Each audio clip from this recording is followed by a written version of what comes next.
O Itamaraty está irreconhecível, tímido, burocrático, sabe?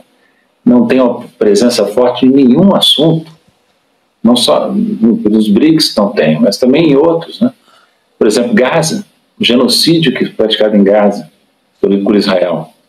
Onde é que está a postura firme do Itamaraty? É muito vacilante, ocasional, entende?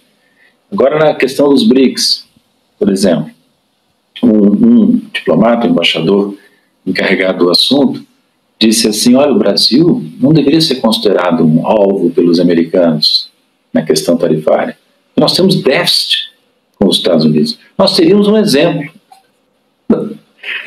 Veja como é que são as posturas, entende?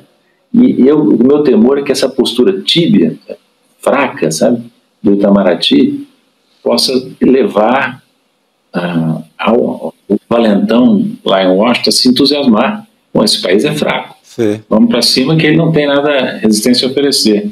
E a China, vamos reconhecer o mérito dos países. A China está dando um exemplo de como se deve lidar com um bully, um valentão. Então vamos observar bem o que a China está fazendo e não ficarmos assustados demais com o que acontece em outros países, né?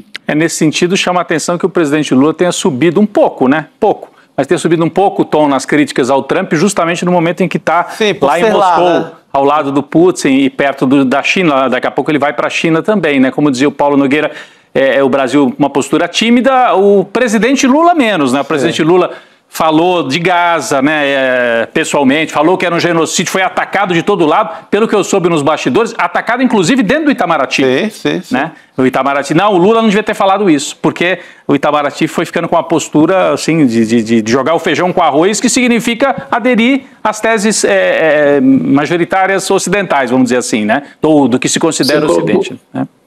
Você colocou bem, eu acho que de uma maneira geral, a postura do Lula é melhor que a da sua equipe, Itamaraty e outros. Né?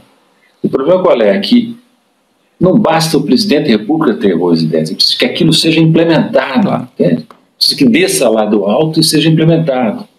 E frequentemente o presidente não consegue fazer isso, porque as resistências embaixo são muito grandes.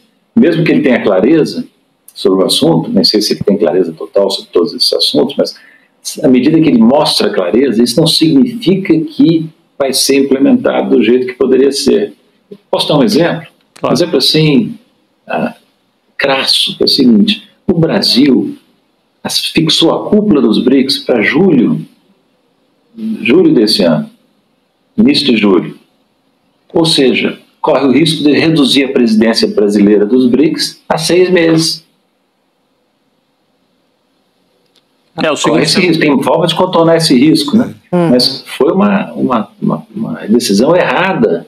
A justificativa, você sabe qual é, né? Que a COP já vai dar muito trabalho. Pelo amor de Deus, o Brasil não tem condições de tocar duas cúpulas em datas próximas. Tem uma solução que eu já apresentei pública e privadamente ao governo brasileiro. Aproveita a cúpula do G20, os líderes do G20, onde estão os BRICS, na África do Sul, em novembro, para fazer a segunda reunião final dos líderes para arrematar a presidência brasileira. E aí você fica com a presidência de um ano inteiro. A cúpula de julho daria diretrizes para os países desenvolverem já no último semestre da presidência brasileira. Sim.